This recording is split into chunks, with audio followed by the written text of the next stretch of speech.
నమస్తే welcome to Suman TV. నేను మీ విష్ణు. ప్రస్తుతంతో పాటు స్టాక్ మార్కెట్ అనలిస్ట్ సుందర రామిరెడ్డి గారు ఉన్నారు. సో వారితో మాట్లాడి స్టాక్ మార్కెట్ కి సంబంధించిన అనేక రకాల ఆసక్తికరమైన విషయాలను వారి విశ్లేషణ ద్వారా తెలుసుకుందాం. నమస్తే సుందర రామిరెడ్డి గారు. సార్ ఎలా ఉన్నారు? ఎస్, నేను బాగున్నాను సార్. సార్ అయితే ఇన్వెస్ట్మెంట్స్కి సంబంధించి రకరకాల మార్గాలు ఉన్నాయి. కొంతమంది ఏమో స్టాక్ మార్కెట్లో ఇన్వెస్ట్మెంట్ అంటారు, మరి కొంతమంది ఏమో మ్యూచువల్ ఫండ్స్ అంటారు, మరి కొంతమంది ఏమో రియల్ ఎస్టేట్ అంటారు, ఇంకొంతమంది ఏమో గోల్డ్ అంటారు. అసలు ఏ ఇన్వెస్ట్మెంట్ ప్లాన్ అనేది బాగుంటుంది, దేంట్లో ఎక్కువ హై రిటర్న్స్ వచ్చే అవకాశం ఉందంటారు? రైట్. మనం రిటర్న్స్ గురించి మాట్లాడే ముందు రిస్క్ గురించి మాట్లాడాలండి. సో మీకు ఎక్కడైతే ఎక్స్పీరియన్స్ ఉందో ఎసెట్ బాగా తెలుసు, దాన్ని ఈజీగా మేనేజ్ చేయొచ్చు. ఫర్ ఎగ్జాంపుల్ మనం టోటల్ మార్కెట్ కనుక రెండుగా డివైడ్ చేసుకోవచ్చు. డెట్ ఫండ్స్ అంటే రిస్క్ జీరో, రివార్డ్ కూడా చాలా తక్కువ వస్తుంది. ఫర్ ఎగ్జాంపుల్ బ్యాంక్లో డిపాజిట్ చేయండి, లేదా పోస్టల్ డిపాజిట్ చేయండి, లేదా డిబెంచర్స్లో పెట్టండి. అలా పెట్టడం వల్ల ఏంటంటే మీకు లిమిటెడ్ అమౌంట్ వస్తుంది. That is equivalent of the inflation అనమాట. ఇండియాలో ఇన్ఫ్లేషన్ 5 to 6% అలా రేంజ్లో ఉంటుంది. 6% ఉంటుంది. బ్యాంక్లో రేట్ ఆఫ్ రిటర్న్ ఇప్పుడు 4.5 ఉంది. అంటే మనం బ్యాంక్లో ఇన్వెస్ట్ చేస్తున్నారు. అంటే ఇండియాలో ఈ సంవత్సరం వరకు ఇప్పటి వరకు 150 lakhs crore బ్యాంక్లో డిపాజిట్ రూపంలో ఉన్నాయి. 150 lakhs crore రూపీస్ బ్యాంక్లో డిపాజిట్ రూపంలో ఉన్నాయి.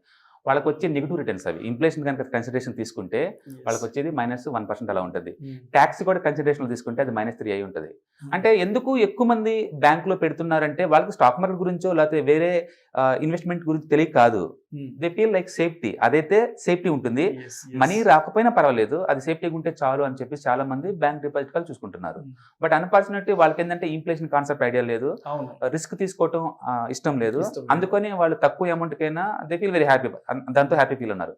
ఇప్పుడు కనుక మీకు ఎక్కువ రావాలి అనుకుంటే రిస్క్ స్టార్ట్ అవుద్ది. ఆ రిస్క్ ఏంటంటే మీ క్యాపిటల్ కూడా గ్యారంటీ కాదు. Are you ready for that one? మీ క్యాపిటల్ గ్యారంటీ కాదు, బట్ మేనేజ్ చేయగలుగుతాను అన్న నాలెడ్జ్ మీ దగ్గర ఉందా, ఎక్స్పీరియన్స్ ఉందా, then welcome to the investment world. ఇక్కడ ఏంటంటే మీకు క్యాపిటల్ గ్యారంటీ కదా, ఆ విషయం మీకు క్లియర్గా తెలుసు. డెట్ ఫండ్స్ దాటి బయటకు వస్తేనే క్లారిటీ ఉంది మీకు క్యాపిటల్ గ్యారంటీ కాదు. మరి అయినా ఎందుకు వస్తున్నారు ఇక్కడ అంటే you want beat the inflation beat చేసి అడిషనల్ ఇన్కమ్ కాస్ట్ ఇక్కడ వస్తున్నారు మీరు, దానికోసం వస్తారు. సో మీకు నాలెడ్జ్ ఎందులో ఉంది అన్నదాన్ని పెట్టేసి అనమాట. ఎక్కువ మంది ట్రెడిషనల్ గా రియల్ ఎస్టేట్ నమ్ముతారు. ఎందుకంటే రియల్ ఎస్టేట్ అంటే ఇప్పుడు ఏదో టైంలో అది సిటీ అవుట్స్కట్ లో మనం తీసుకున్నాం అనుకోండి, సిటీ గ్రోత్ ఉంటుంది కాబట్టి ఏదో టైంలో మంచి అప్రిషియేషన్ జరిగిద్ది అని చెప్పేసి మేనేజ్ చేస్తారు. బట్ రియల్ ఎస్టేట్ ఇల్లిక్విడ్, అది ఒకసారి కొంటే అమ్మటం కష్టమే, మళ్ళీ మనం సెల్ చేయడం కష్టమే. లీగల్ రిక్వైర్మెంట్ చాలా ఉంటుంది. ఎవరైనా టేక్ చేశారనుకోండి, కోర్టులకు వెళ్ళి ఫైట్ చేయాలంటే it take years time taking process. But అలాగని చెప్పి రియల్ ఎస్టేట్ సెక్టర్ బ్యాడ్ అంటే లేదు, real estate sector too good. ఎందుకంటే దాంట్లో చాలా రకాల ఇన్వెస్ట్మెంట్స్ ఉన్నాయి. లైక్ కమర్షియల్ అపార్ట్మెంట్స్ కొని మనం సెల్ చేసుకోవచ్చు, లేదా రెంటల్ అపార్ట్మెంట్స్, లేదా ఈ మధ్య రీసెంట్ గా స్టాక్ మార్కెట్ లో కూడా మ్యూచువల్ ఫండ్స్ లాగానే రియల్ ఎస్టేట్ ఫండ్స్ కూడా స్టార్ట్ అయినాయి. అందులో ఇన్వెస్ట్ చేసుకోవచ్చు. అలాగే అపార్ట్మెంట్స్ బై అండ్ సెల్ చేసుకోవచ్చు. దాంట్లో కూడా wide variety of the choice మీకు ఉంది. సో రియల్ ఎస్టేట్ మీకు అంటే లిక్విడిటీ సరిగా లేకపోయినా సరే that is one way to make the money definite గా. కాకపోతే స్టాక్ మార్కెట్ లాగా లిక్విడిటీ సరిగా ఉండదు. Now you have to choose stock market. ఎందుకు స్టాక్ మార్కెట్ లో అంటే ఫస్ట్ ఆఫ్ ఆల్ 3,500 కంపెనీస్ ఉన్నాయి యాక్టివ్ ఇక్కడ. 3,500 companies, wide variety of the companies. మీకు నచ్చిన కంపెనీలో పార్ట్నర్షిప్ తీసుకోవచ్చు, వద్దనుకుంటే దొరికిపోవచ్చు. అంటే రఫ్ గా అరౌండ్ 12 కోర్ సెక్టర్స్ ఉన్నాయి. 12 కోర్ సెక్టర్ మీకు ఎందులో ఎక్స్పీరియన్స్ ఉంది, ఏ డొమైన్ నుంచి మీకు వచ్చారని దాన్ని పెట్టేసి ఆ సెక్టర్ మీకు ఈజీగా అర్థమైంది, అందులో మేనేజ్ చేసుకోవచ్చు. లిక్విడిటీ అన్లిమిటెడ్ అండి. 5 కోట్లు పెడదాం అనుకున్నారా, 1 సెకండ్ లో మార్కెట్లో పెట్టచ్చు. మీకు అర్జెంట్ డబ్బులు కావాలా, 1 సెకండ్ లో అమ్ముకోవచ్చు. వీక్లీ 5 days మార్కెట్ లైవ్ లో ఉన్నప్పుడు ఏ టైం అయినా సరే మీరు ఎప్పుడు కావాలంటే అప్పుడు కొనుక్కోవచ్చు, ఎప్పుడు కావాలంటే అప్పుడు అనుకోవచ్చు. Liquidity unlimited. రెండోది మీరు సొంతంగా మేనేజ్ చేసుకో, ఒకరి మీద డిపెండ్ అయిపోయి లేదు. ఊహించండి 2 కోట్ల అసెట్స్ ఇక్కడ పెట్టుకొని మీరు ఎవరితో సంబంధం లేకుండా, అంటే మీడియేటర్ అవసరం లేదు ఇక్కడ. Okay, liquidity unlimited. అంటే ప్రపంచంలో ఏ మూల కూర్చొని మేనేజ్ చేసుకోవచ్చు ఇవి. అంటే ఫిజికల్ ఒక లొకేషన్ లో ఉండి కంట్రోల్ చేయాల్సిన అవసరం మీకు లేదు. అంటే నో జియోగ్రఫికల్ రిస్ట్రిక్షన్స్. ఇక్కడ ఎక్కడి నుంచి మీరు ఆపరేట్ చేసుకోవచ్చు. స్మార్ట్ ఫోన్ చేతిలో ఉంటే ఎక్కడి నుంచి మీ అసెట్స్ మొత్తం దాంట్లో ఉన్నట్టే. ఒక హాలిడేలో మీరు మీ బిజినెస్ మీరు రన్ చేసుకోవచ్చు, ఒక పిక్నిక్ వెళ్ళినప్పుడు మీరు బిజినెస్ రన్ చేసుకోవచ్చు. సో అట్లా దీంట్లో చాలా ఉన్నాయి. లీగల్ గా టైటిల్ చాలా క్లియర్ గా ఉంటాయి. నేను రిలయన్స్ షేర్ ఒకటి కొన్నాను అనుకోండి, T+2 అంటే థర్డ్ డే కల్లా ఆ స్టాక్ నా డిమాట్ అకౌంట్ లోకి వచ్చేసిందంటే నేను కంపెనీ ఓనర్ని. ఒక స్టాక్ కి నేను కంపెనీ ఓనర్ని. క్లియర్ గా ఉంటాయి టైటిల్స్ నీకు. బయట రియల్ ఎస్టేట్ లాగా ఒకరికి 10 మందికి అమ్మటాలు, ఒక ల్యాండ్ అలాంటివి ఏమి ఉండదు ఇక్కడ. అంటే లీగల్ గా మంచి వ్యాలిడిటీ ఉంటుంది, లిక్విడిటీ అన్లిమిటెడ్ ఉంటుంది, వైడ్ వెరైటీ ఆఫ్ చాయిస్ ఉంటుంది. రేపొద్దున మీరు మీ కిడ్స్ కి అసెట్ ట్రాన్స్ఫర్ చేయాలన్నా కూడా స్టాక్ మార్కెట్ చాలా ఈజీ. వాళ్ళని డీమ్యాట్ అకౌంట్ ఓపెన్ చేసేసి మీరు గిఫ్ట్గా ఇవ్వచ్చు, ఆస్తులు మొత్తం ఇలా పంచుకోవచ్చు. మోర్ ఎవర్ ఇప్పుడు మనం గ్లోబల్ సిటిజన్స్, ఈ రోజు హైదరాబాద్లో ఉన్నాం, రేపు మళ్ళీ ఏ ముంబైలో సెటిల్ అవుతావు లేదా అమెరికాలో సెటిల్ అవుతావు. ఉన్న ఆస్తులను ఎలా మేనేజ్ చేయాలి అంటే డిజిటల్ ఫార్మేట్లో ఉంటే ఈజీ మేనేజ్ చేయడం. అందుకని ఈ మోడర్న్ గ్లోబల్ సిటిజన్ కి బెస్ట్ అసెట్ క్లాస్ అంటే స్టాక్స్ అండి. స్టాక్స్ కాకపోతే నీకు నాలెడ్జ్ ఉంది లేదా అన్నదాన్ని పెట్టేసి డైరెక్ట్ గా స్టాక్ మార్కెట్ లో మనం ఎంటర్ అవ్వచ్చా, లేదా ఇండైరెక్ట్ గా వయా విత్ మ్యూచువల్ ఫండ్స్ ద్వారా ఎంటర్ అవ్వచ్చా, లేదా ఈటీఎఫ్స్ ద్వారా ఎంటర్ అవ్వచ్చా అనేది మీ చాయిస్. అది ఓకే. మీకు కనుక కాంప్రహెన్సివ్ నాలెడ్జ్ స్టాక్ మార్కెట్ గురించి ఉంది అనుకుంటే డైరెక్ట్ గా మీరు స్టాక్ మార్కెట్ లో ఎంటర్ అయ్యి good quality stocks like Colgate Palmolive కావచ్చు, టీసీఎస్ కావచ్చు, ఇలా ఆల్రెడీ ప్రూవెన్ బిజినెస్ మోడల్ ఈ కాలేజ్ బ్లూ చిప్ కంపెనీస్, అందులో డైరెక్ట్ ఇన్వెస్ట్ చేసుకోవచ్చు. లేదా స్టాక్ మార్కెట్ నాకు జీరో నాలెడ్జ్, ఆ రిస్క్ నాకు తెలియదు, ఏ కంపెనీ ఏంటో నాకు తెలియదు, అలాంటప్పుడు ఇండైరెక్ట్ గా via with mutual fund route లో ఎంటర్ అవ్వచ్చు. యాక్చువల్ గా స్టాక్ మార్కెట్ ని మ్యూచువల్ ఫండ్స్ ఈజీగా బీట్ చేస్తాయి ఎవ్రీ ఇయర్. మీరు కనుక హిస్టారికల్ డేటా తీసుకున్నాను అనుకోండి, mutual fund is the best choice for retailers particular గా. ఓకే. లేదా ఈటీఎఫ్స్ అయితే బెస్ట్. మంత్లీ ఇన్కమ్ కావాలనుకుంటున్నారా, ఈటీఎఫ్స్ బై చేసుకోవడం బెటర్ మీకు మంత్లీ ఇన్కమ్ లా కావాలనుకుంటే. అందుకని డెఫినెట్ గా డెట్ ఫండ్స్ తో కంపేర్ చేసుకున్నా, బ్యాంక్ డిపాజిట్స్ తో పోల్చుకున్నా, లేదా రియల్ ఎస్టేట్ తో పోల్చుకున్నా, okay, stock market is one of the best choice. More ever historical గా మీరు చూసుకున్నారనుకోండి, 20% returns possible in stock market. Historical data చూసుకుంటే 20% returns long term point of లో గుర్తుపెట్టుకోండి. స్టాక్ మార్కెట్ ఎవ్రీ మంత్ లో 2-3% షేక్ అవుట్ అనేది మామూలు విషయం. Last week corona issue rise అయినప్పుడు అమెరికాలో 30% కేసు పెరిగింది అని చెప్పేసి 4% పడిపోయింది మార్కెట్, ఇండియన్ మార్కెట్ కూడా. ఓకే.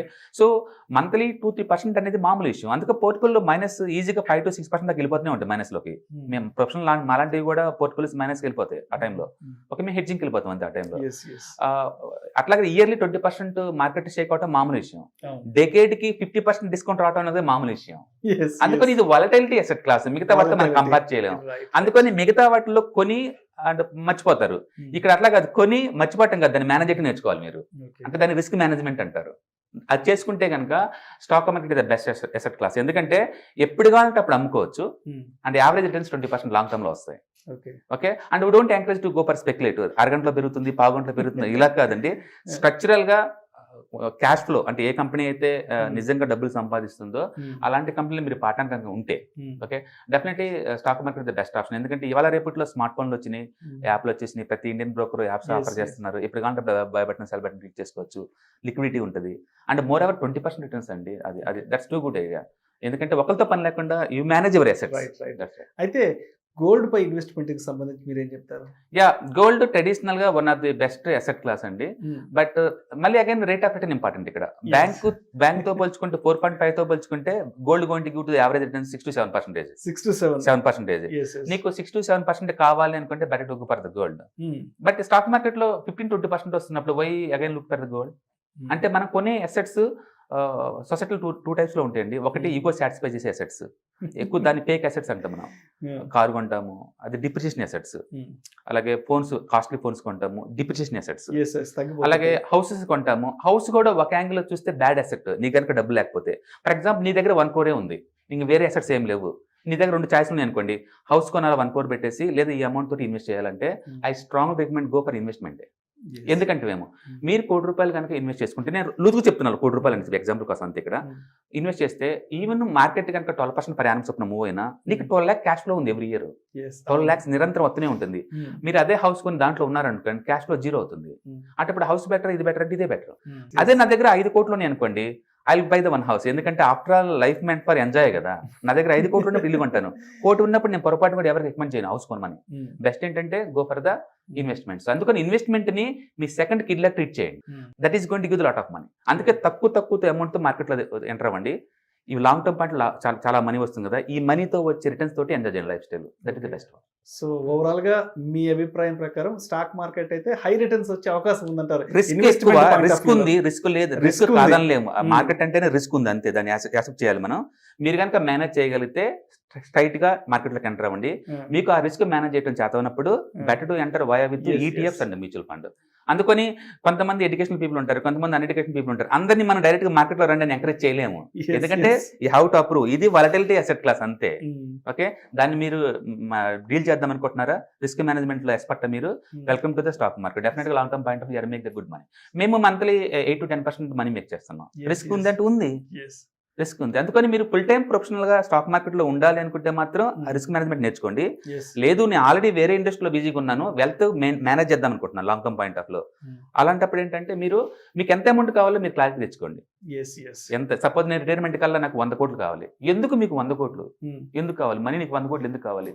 నేను ఒక బ్యూటిఫుల్ హౌస్, ఇప్పుడు మార్కెట్ వాల్యూ ప్రకారం హౌస్ 1 crore ఉంది, నేను 20 years తర్వాత నాకు మనీ రాదు.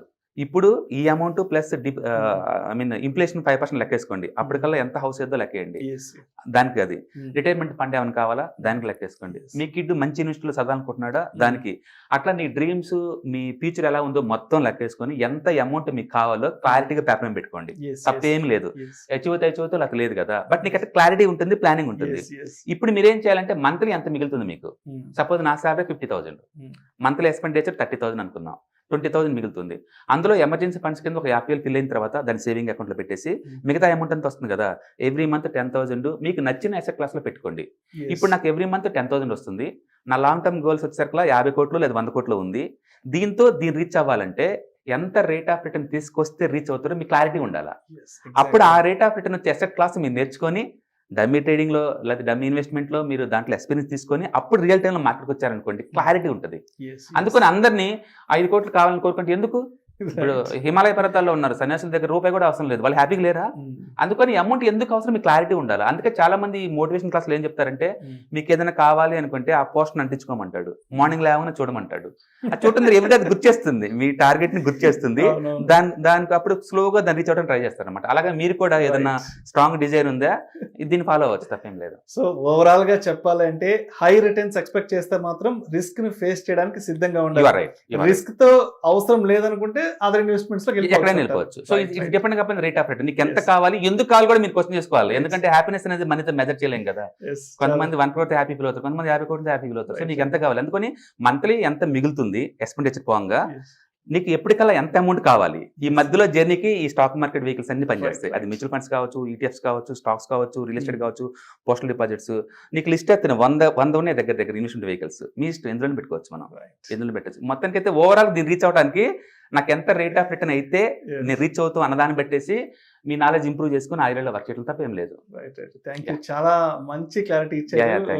మీరు మంచి క్వశ్చన్ అడిగారు. యాక్చువల్గా చాలా మంది ఏంటంటే స్టాక్ మార్కెట్ అది ఫ్రీ మనీ ఉంది అని జంప్ చేస్తారండి. వీళ్ళు ఎవ్రీడే 1 or 2% షేక్ అవుతాయి ఈజీగా స్టాక్స్, దానికి రెడీగా ఉంటుంది. ఎందుకంటే టీసీఎస్ మన రిజల్ట్స్ ఫ్లాట్కి వచ్చిందని చెప్పేసి దాన్ని 5% డౌన్ చేసి పడేశారు. టీసీఎస్ లాంటి ఇండియాస్ నెంబర్ 1 కంపెనీస్. అంటే వాలటిలిటీ ఉంటుంది మార్కెట్ లో. రిజల్ట్ 1 quarter బ్యాడ్ వస్తే టీసీఎస్ బ్యాడ్ అవుతుంది అంటే అవ్వదు. క్వార్టర్లీ రిజల్ట్స్ అనేది మామూలు విషయం. ఓకే, కానీ జనాలు చాలా ఎమోషనల్ గా ఫీల్ అవుతుంటారు కాబట్టి స్టాక్ మార్కెట్లో ఆ వాలటిలిటీ ఎప్పుడు ఉంటుంది. And you have to accept that is the volatility asset class. But బాగా మేనేజ్ చేయగలిగితే, నువ్వు రిస్క్ మేనేజ్మెంట్ చేయగలిగితే 20-30% అచీవబుల్.